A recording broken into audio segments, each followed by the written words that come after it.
Fidèles auditeurs de Radio Djena, bonjour.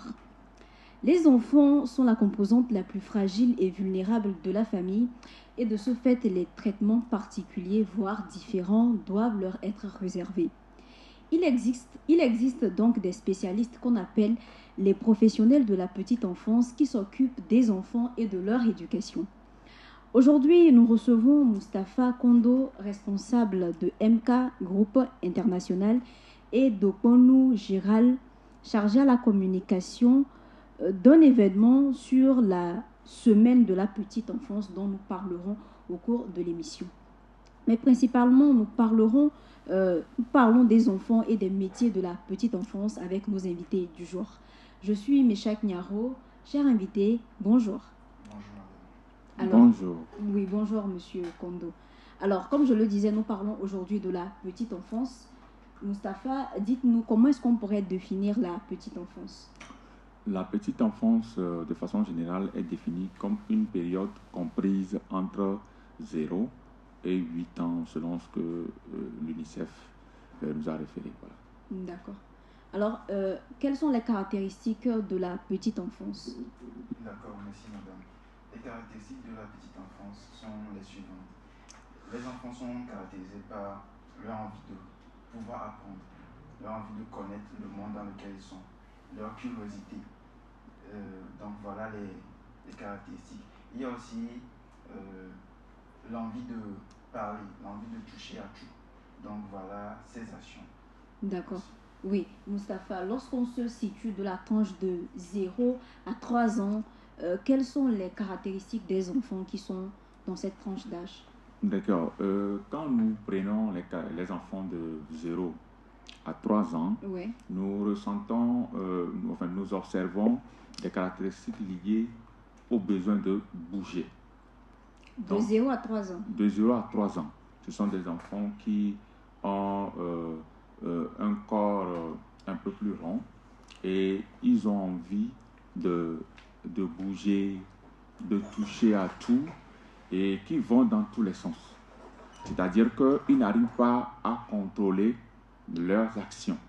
Donc, de 0 à 3 ans, ils expriment également le besoin, leurs besoins à travers des actions telles que les pleurs, des mouvements des bras, des pieds, etc. Donc, toutes ces caractéristiques-là permettent donc aux parents de constater un certain nombre de besoins ou bien d'éléments chez un enfant de 0 à 3 ans. D'accord. Et alors, lorsqu'on va par exemple de 3 ans à 6 ans, qu'est-ce qui caractérise autant pour moi les enfants de cette tranche d'âge?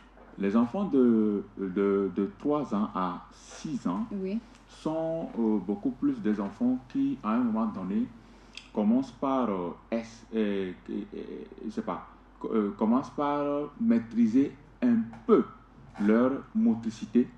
Et donc, ils ressentent l'envie aussi d'agir en faisant peut-être des activités motrices. C'est pour cela d'ailleurs qu'à partir de 3 ans, quand on intègre un enfant dans un jardin ou dans une école maternelle, les premières activités des heures sont des activités de gymnastique, des activités sportives.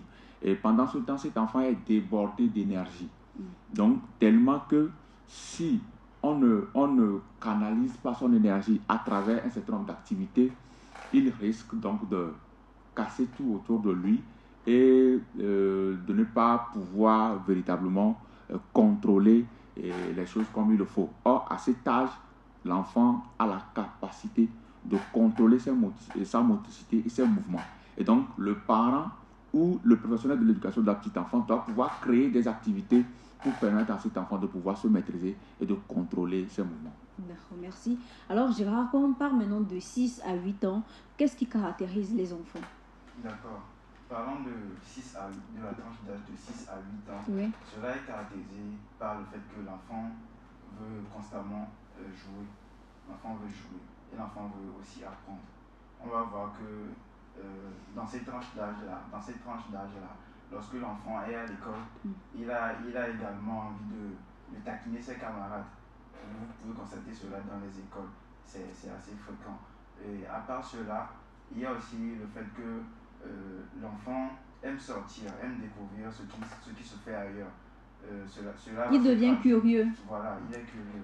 Cela va se faire traduire par le fait que l'enfant va demander à ses parents, papa, est-ce qu'on peut sortir un peu, on peut aller à la plage par exemple pour faire un peu de vue sur la mer. Donc voilà ce que je peux dire ici. Oui. Alors, Mustapha, il semble qu'entre 0 et 8 ans, l'enfant, à un moment donné, atteigne l'âge qu'on appelle l'âge de raison. De quoi s'agit-il? Quand nous parlons de l'âge de raison, oui.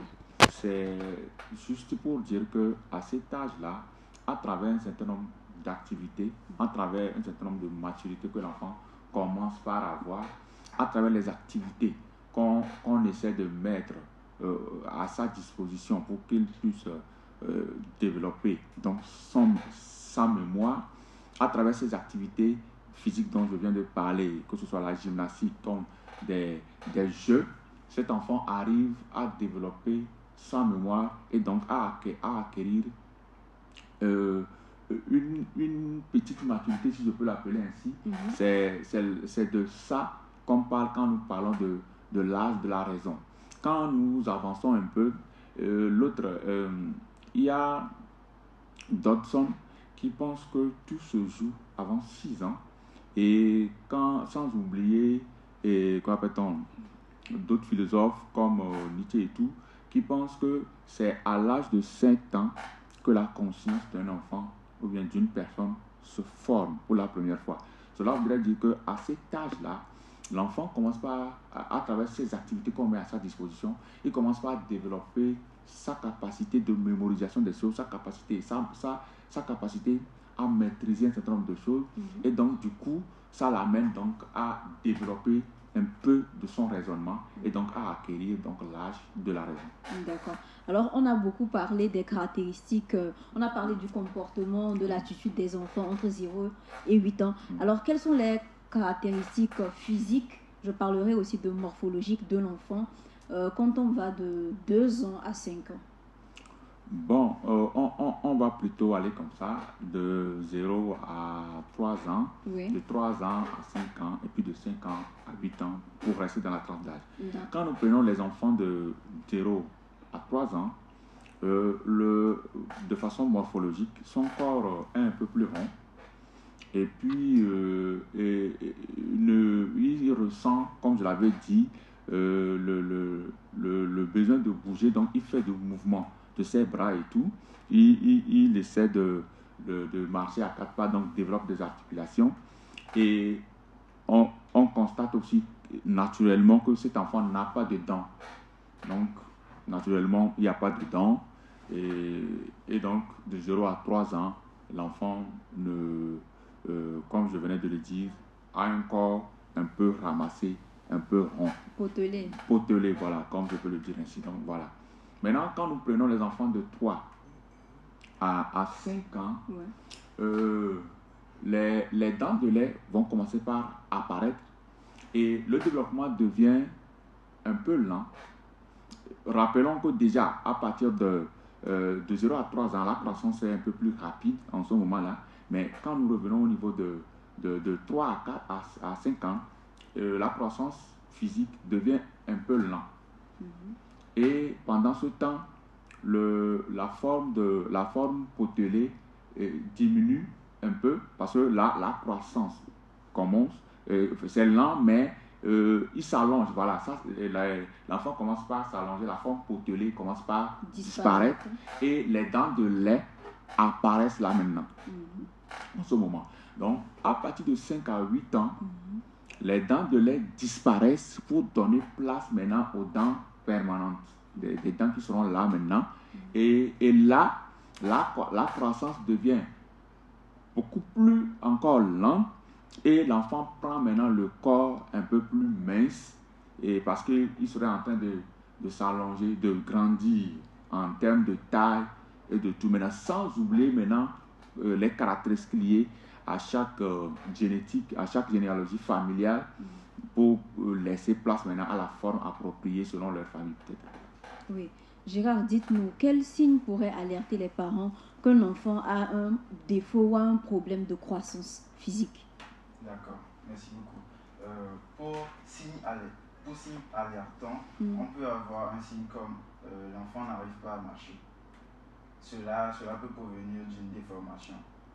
Par exemple, le pied n'est pas bien formé, du coup, l'enfant n'a pas la possibilité de pouvoir marcher.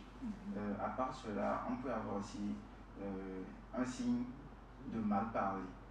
Il y a certains enfants qui n'arrivent pas à bien formuler les phrases et les parents essaient aussi quand même de trouver des solutions à cela. À part cela, il y a également certains signes de troubles de mémoire ou aussi certains signes de problèmes de mémorisation. Ça, c'est côté éducatif, c'est à l'école. On constate chez l'enfant que l'enfant n'arrive pas à bien mémoriser ses leçons. Oui, nous y reviendrons dans la suite de l'émission. D'accord.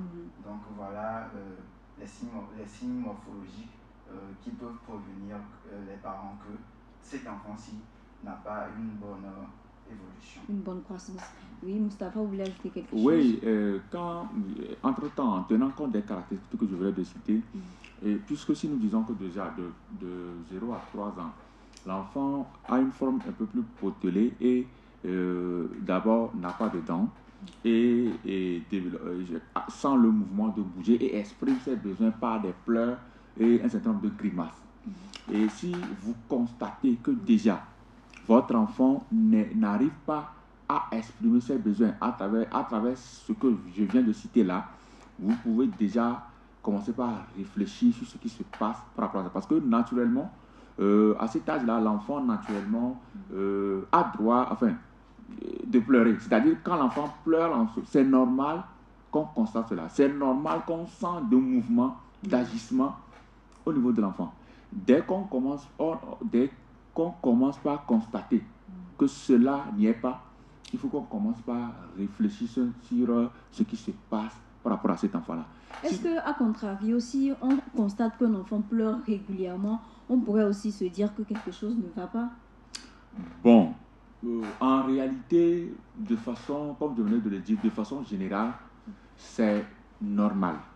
Maintenant, nous sommes en Afrique.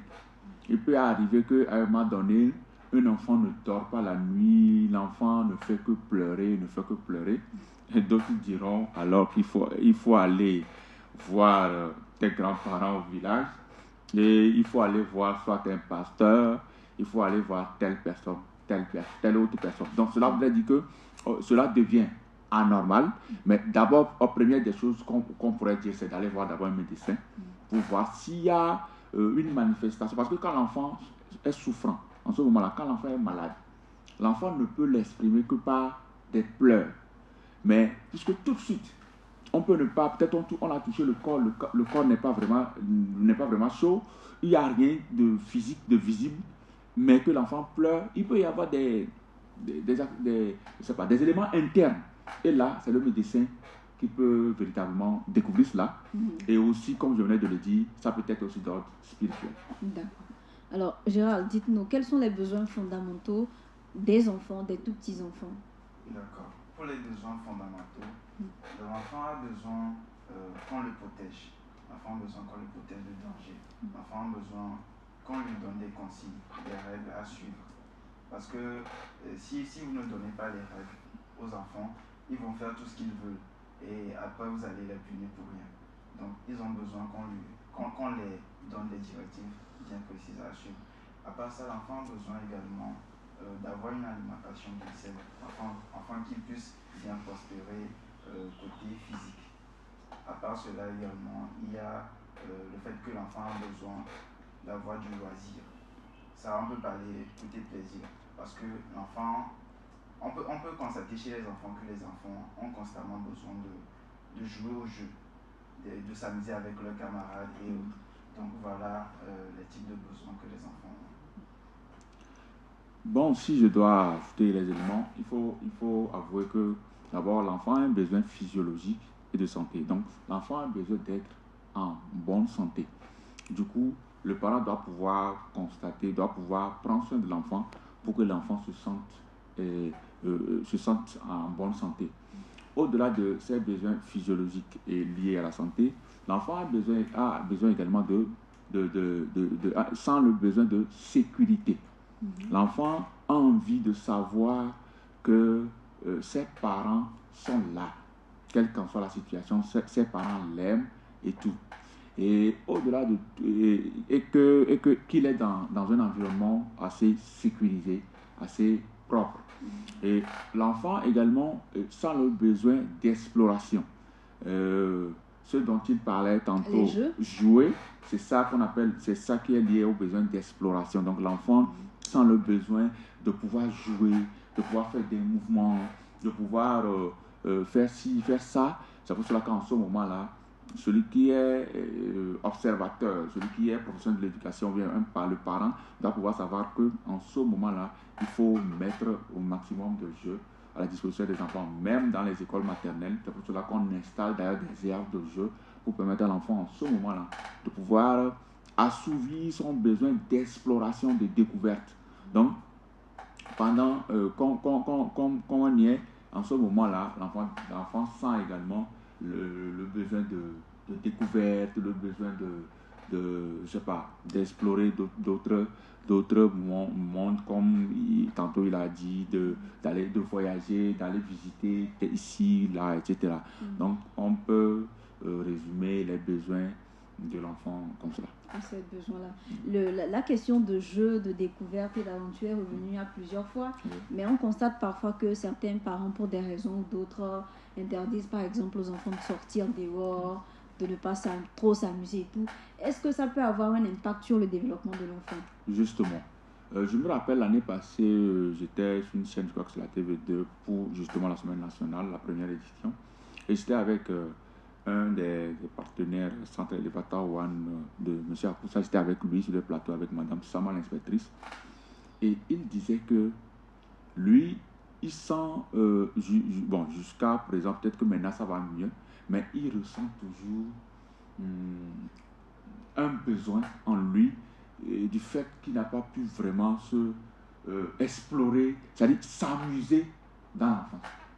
Vous comprenez? Cela veut dire que le fait de bloquer un enfant, de ne pas pouvoir jouer, de ne pas pouvoir collaborer avec l'autre. Il faut rappeler que, peut-être que je ne l'avais pas dit, mais pendant cet âge-là, surtout à l'âge de 3 ans, 5 ans, l'enfant sent déjà le besoin de collaboration. C'est-à-dire qu'il sent le besoin, en même temps où il sent le besoin de pouvoir jouer, il sent le besoin de collaborer avec d'autres personnes, d'autres enfants. Et donc, si vous lui bloquez cela, ça peut toucher à son estime. Ça peut toucher après à sa personne, du fait que l'enfant peut devenir un enfant très timide. Un enfant qui ne pourra pas, plus tard, dans les relations professionnelles, qui ne pourra pas vraiment développer ce qu'on appelle l'intelligence interpersonnelle des choses. Il sera beaucoup plus un enfant intrapersonnel, donc introverti sur lui-même, renfermé, quel qu'en soit ce qui va se passer, même si on dit qu'il y a tel ici, il y a tel par ici, l'enfant ne pourra pas véritablement bouger. Même s'il voit ses droits bafoués, il ne pourra rien faire, rien dire. Et je pense que ça fait plus de mal que de bien. C'est vrai, je comprends certains parents, c'est juste pour empêcher que l'enfant ne soit pas en de mauvaise compagnie. Mais qu'on le veuille ou non, même dans la chambre seule, il peut être en mauvaise compagnie juste à travers les médias. D'accord, merci bien. Alors, nous allons parler à présent de la psychologie des enfants. Alors, les enfants, on sait que les enfants aiment jouer, sont curieux, aiment la découverte, mais on ne sait pas vraiment ce qui se passe dans leur tête. Alors, dites-nous, quelle est la psychologie d'un enfant? Disons que quand nous parlons de la psychologie de l'enfant, dans la tête, pendant ce moment-là, cette psychologie, on ne peut pas parler de la psychologie de l'enfant sans forcément rattacher cette psychologie par rapport aux caractéristiques dont nous venons de parler entre-temps. Dans leur tête, tout ce qu'ils voient, d'abord, ils se disent que lui, il commence par, enfin, à un âge donné, il commence par constater que d'abord, lui, c'est papa, lui, c'est maman, seulement il ne pourra pas l'exprimer. Et au début, d'ailleurs, si je dois revenir en arrière, au début, il écoute tout.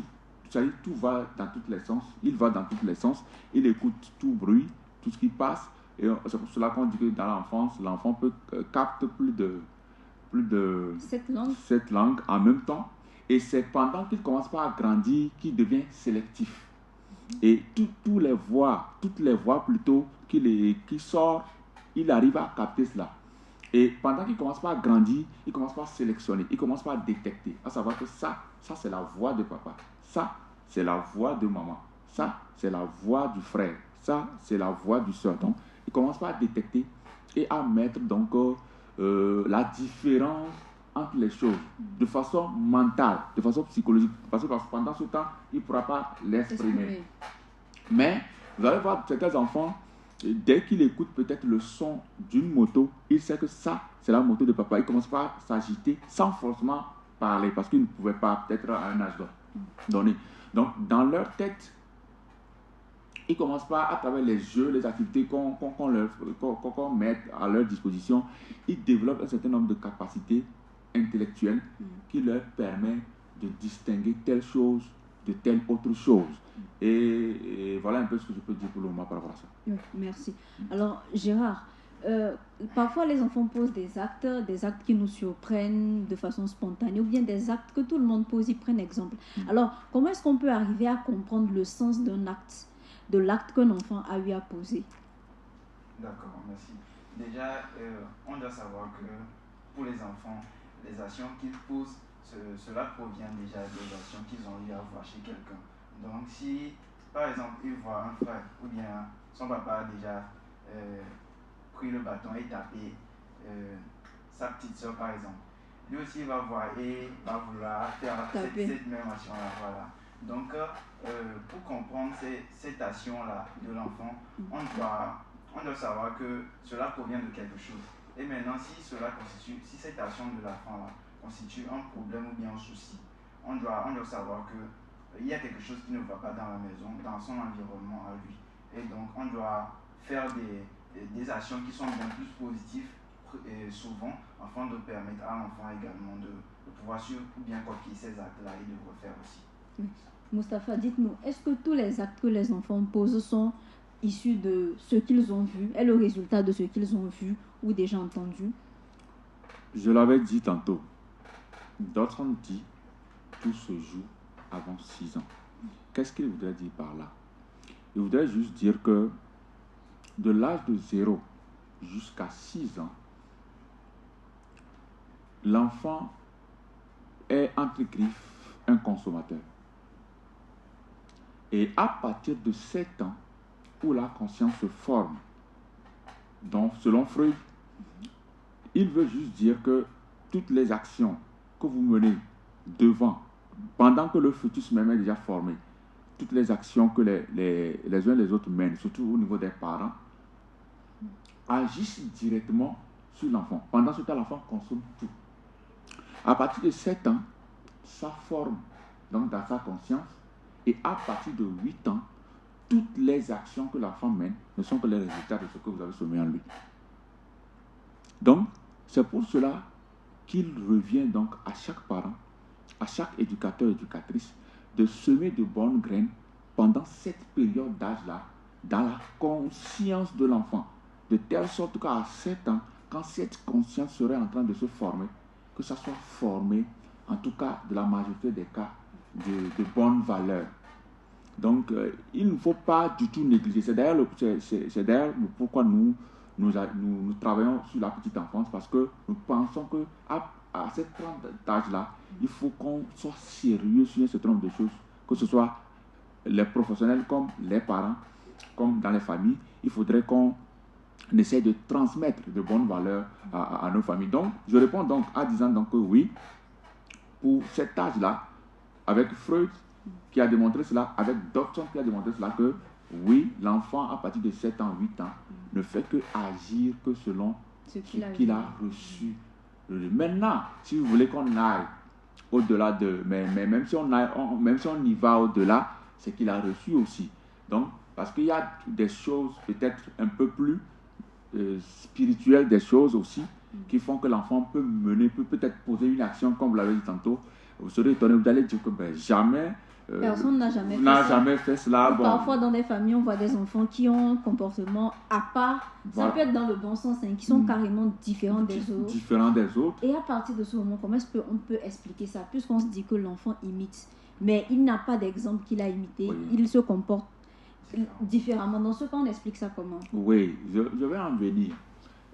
Dans ce cas, ça fait référence peut-être à l'intelligence, au 9e type d'intelligence que d'autres ont appelé l'intelligence spirituelle ou l'intelligence, comment je peux le dire, bon, je vais le dire comme ça, spirituelle ou, je ne sais pas, bon, disons, spirituelle des choses. Et il y a 8 formes d'intelligence, mais dans le développement, dans les études, c'est vrai que le 9e, la 9e plutôt n'est pas encore confirmée, mais il est prouvé que oui, compte tenu de ce que vous venez de dire, qu'il existe une 9e forme d'intelligence que les enfants développent, qui est l'intelligence spirituelle des choses, où l'enfant que vous voyez se pose des questions. Vous pouvez voir un enfant de 4 à 5 ans venir vous poser par exemple la question de savoir pourquoi les gens meurent. Par exemple, vous vous demandez, il a trouvé qu'est-ce qui a poussé cet enfant à poser telle de questions. Tout simplement parce que cet enfant détient d'une intelligence dite spirituelle des choses et qui lui permet déjà d'avoir des prédispositions en termes d'intelligence et de pouvoir poser des questions sur lesquelles les gens se tombent. Donc, je l'avais dit qu'on peut dire oui, qu'on ne l'a jamais vu faire quelque part. Maintenant, ça dépend de, comment je peux le dire, de la confession de chacun, de la croyance de chacun. D'autres vont dire oui. En fait, il a eu d'un grand-parent, d'un arrière-grand-parent. D'autres vous diront qu'il a eu donc de Dieu. Donc voilà un peu ce que je peux dire par rapport à ça. D'accord, merci. Alors, on a beaucoup parlé de la petite enfance et en début d'émission, j'ai parlé du métier de la petite enfance. D'accord. Alors, Gérard, dites-nous, c'est quoi les métiers de la petite enfance? D'accord. Concernant le métier de la petite enfance, cela veut dire que ce métier-là concerne les professionnels de la petite enfance. Comment on peut conduire les enfants qui sont dans la tranche d'âge de la petite enfance, de leur base, de leur état de base jusqu'à leur maturité dans cette tranche d'âge-là. Comment pouvoir assouvir à leurs besoins afin qu'ils puissent bien grandir. Comment est-ce qu'ils peuvent donner des ressources qui sont vraiment très importantes à leur développement personnel et aussi sur d'autres types de points de développement. Oui. Moustapha, quels sont les types de professions qu'on distingue dans les métiers de la petite enfance? Dans les métiers de la petite enfance, il y a plusieurs professions. Il y a les éducateurs ou les éducatrices de la petite enfance. Il y a d'autres part donc des éducatrices du jeune enfant. Il y a également les assistantes maternelles qu'on retrouve souvent dans les crèches et dans les garderies. Tout dépend aussi de, comment je peux le dire, de la dénomination que peut-être votre environnement demande à ce que vous appliquez.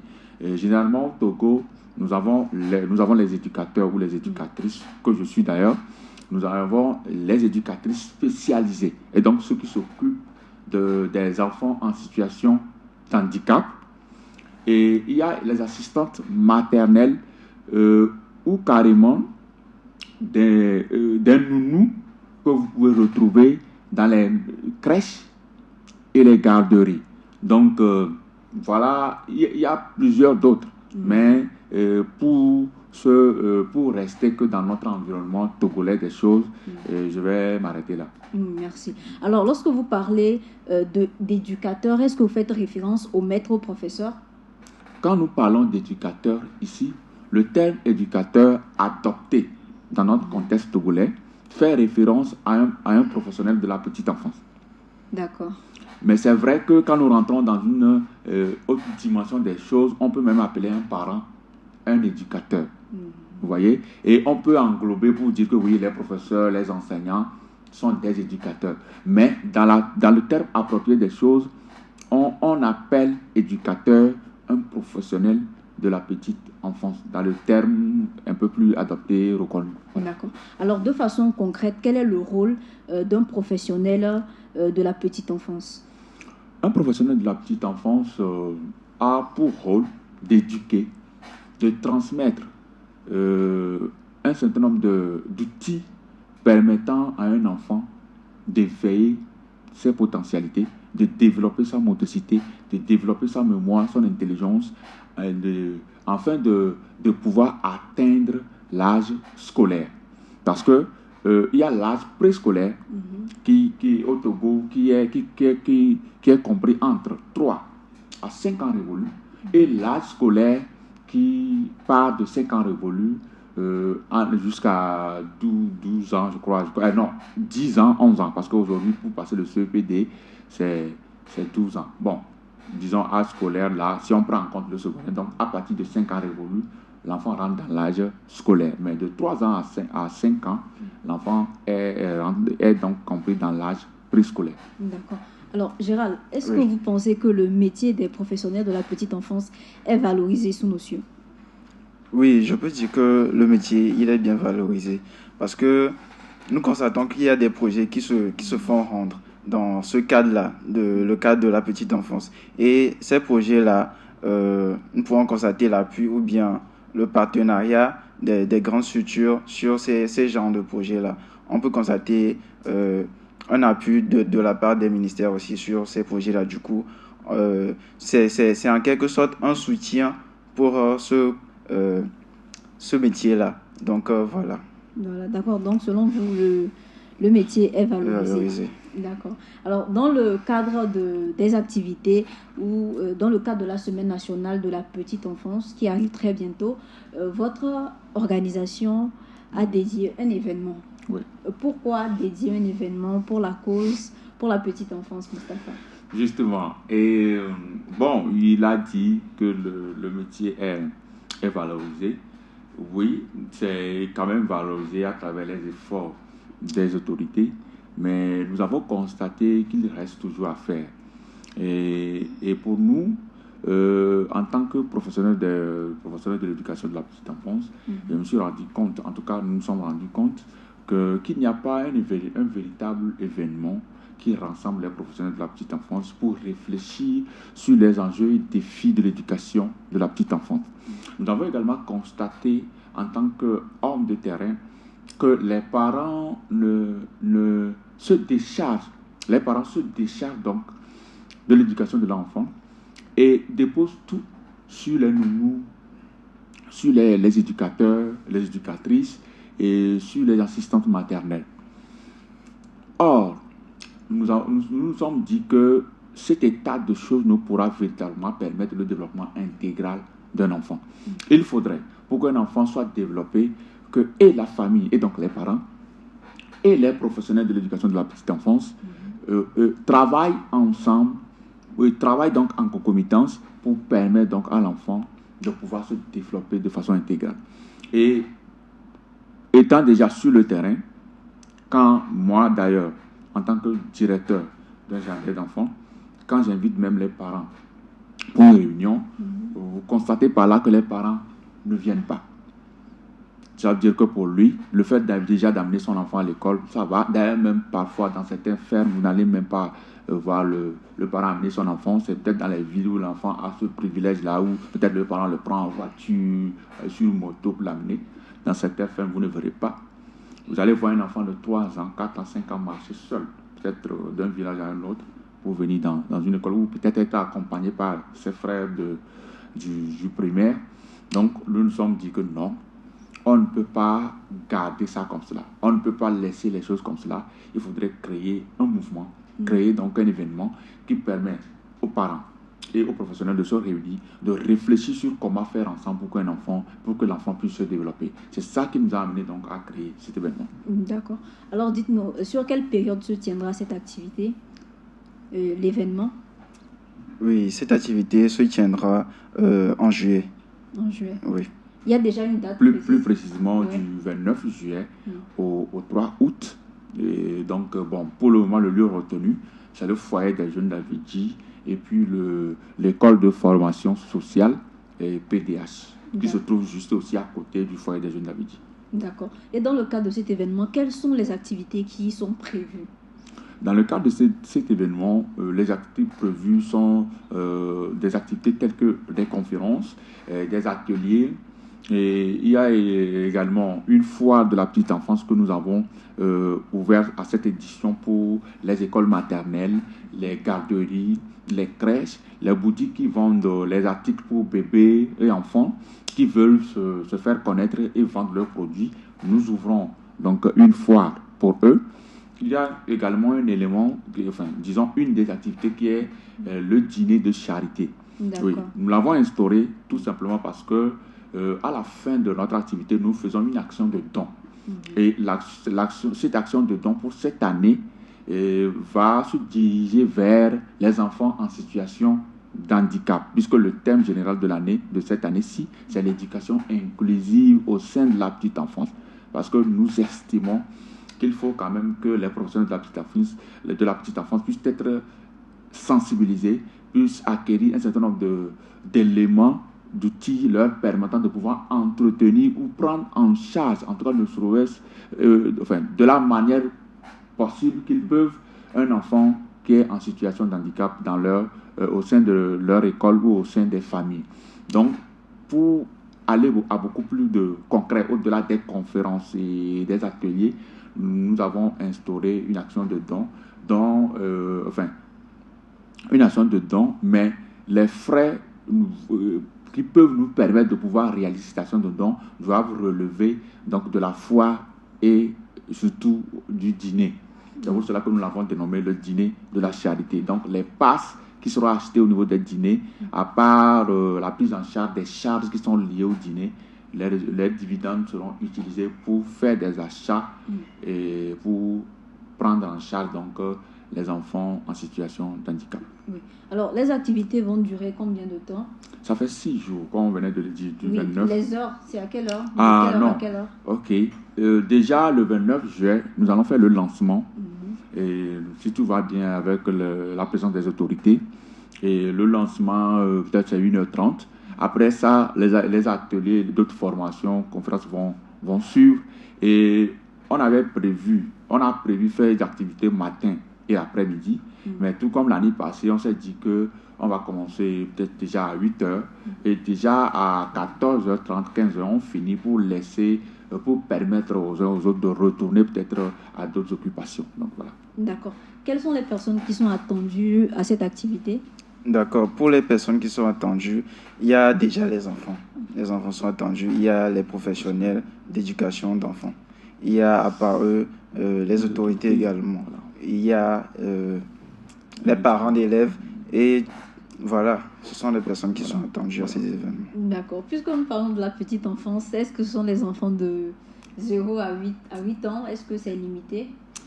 La participation? Non, on n'a pas limité la participation. Je rappelle d'ailleurs que la participation aux formations et aux conférences est gratuite. Et c'est seulement peut-être l'achat de stands, c'est les stands qui sont payants ainsi que le dîner.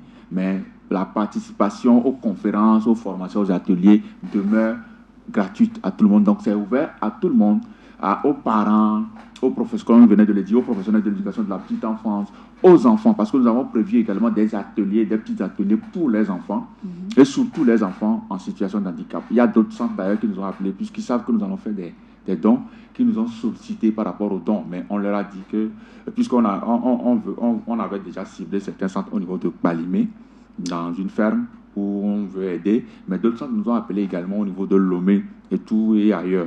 Donc on leur a dit, on ne promet rien, mais tout dépendra de ce que nous pourrons recueillir à travers les partenaires et tout.